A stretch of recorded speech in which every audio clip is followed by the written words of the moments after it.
Olá pessoal, tudo bem? Ronaldo Paiva aqui, dando continuidade ao nosso estudo do Evangelho segundo o Espiritismo, hoje como instrução de leitura, capítulo 4, item 24, Instruções dos Espíritos, limites da encarnação. Quais os limites da encarnação?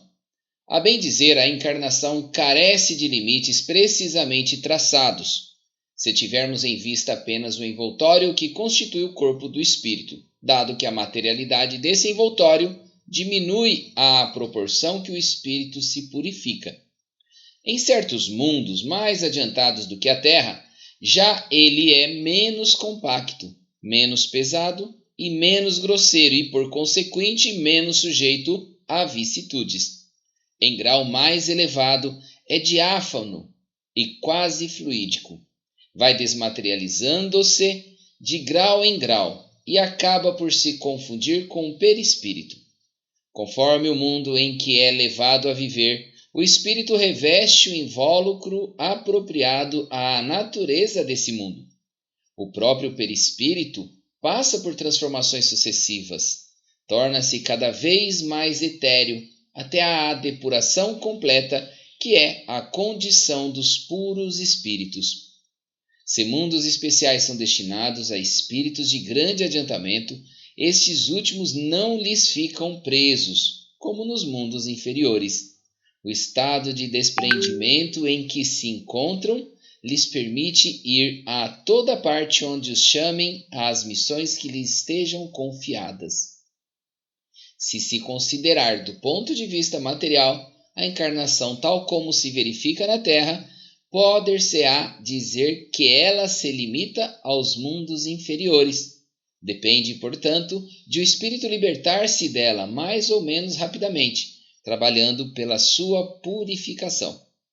Deve também considerar-se que no estado de desencarnado, isto é, no intervalo das existências corporais, a situação do espírito guarda relação com a natureza do mundo a que o liga, o grau do seu adiantamento.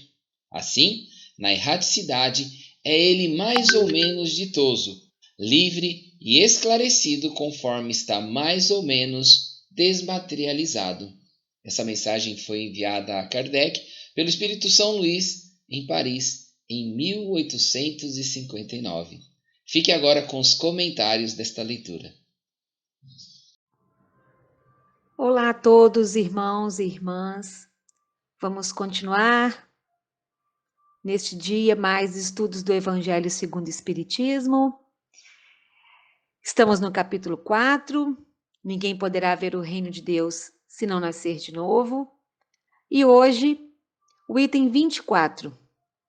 Limites da encarnação.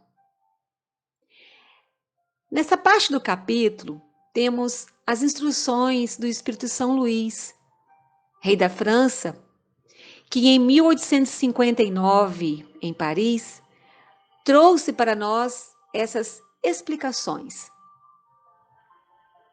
Então, pessoal, já nos foi esclarecido sobre a reencarnação. O que é reencarnar? Sobre como temos as bênçãos e misericórdias divinas em nossas oportunidades de passar pelas provações, pelas expiações. Nos estudos anteriores, no caso no capítulo 3, estudamos Há Muitas Moradas na Casa de Meu Pai. Vimos que os mundos primitivos, de expiações e de provas e regeneradores foram considerados inferiores por Kardec. Portanto, nós estamos sujeitos à lei da reencarnação, que nos permite desenvolver e depurar. Vamos nos desenvolver e vamos nos depurar na correção dos nossos erros. E para que possamos ter mais conhecimento sobre a reencarnação, no item de hoje, inicia com essa pergunta: quais os limites da reencarnação? Vamos ver sobre esses limites. Temos limites para reencarnar? Como que se limita isso? Há limites? Ou seja, Existe também um número exato? Tipo assim, eu só tenho 20 oportunidades de reencarnar. É como se tivesse isso rotulado. Vamos analisar dessa forma? Como que existe a compreensão desses limites? Porque já temos a noção da importância da evolução e que atualmente vivemos isso intensamente. Nós, como espíritos encarnados, em evolução, como somos constituídos para essa evolução? Então, analisamos o ser humano. Como nós somos constituídos para a evolução? Nós somos constituídos de alma, que é o espírito encarnado, de um perispírito, que é o corpo que envolve o espírito, e o corpo físico. O ser humano, ele está encarnado, o espírito encarnado, então ele tem a alma, que é o espírito encarnado, o perispírito e o corpo físico. Já os espíritos desencarnados, eles possuem o espírito e o perispírito. A partir do momento que o espírito ele está encarnado, ele se envolve por um corpo físico, ou seja, o espírito encarnado, a alma, o perispírito e o corpo físico. E quanto mais atrasado é o espírito, mais materializado é o seu perispírito. E também o mundo onde vive. Em mundos melhores que o da Terra, seus habitantes são menos grosseiros, mais leves, mais bonitos, visto que a beleza é criação divina. E eles são mais espiritualizados. E os seus perispíritos também.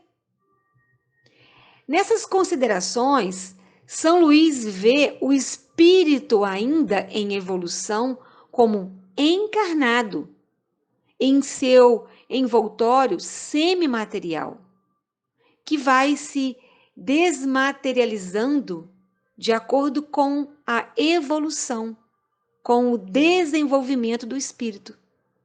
Podemos entender, então, que o espírito em desenvolvimento está preso ao seu perispírito, que também está em evolução, ou seja, é uma evolução contínua a todos nós.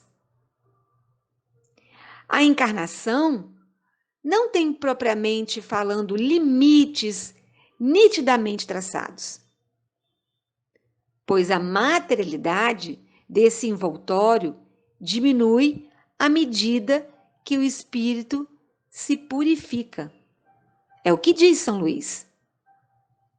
Percebemos daí a encarnação do ponto de vista material, como vemos na Terra, então podemos dizer que ela se limita aos reinos inferiores. Compreendemos que o espírito só se liberta das encarnações quando atinge uma evolução que lhe permite viver em mundos superiores. Quando não tem mais nada a aprender com as experiências, que no caso existe nos mundos inferiores. Os mundos inferiores proporcionam essa necessidade de evoluir. Então, o espírito se liberta dessa necessidade de encarnar.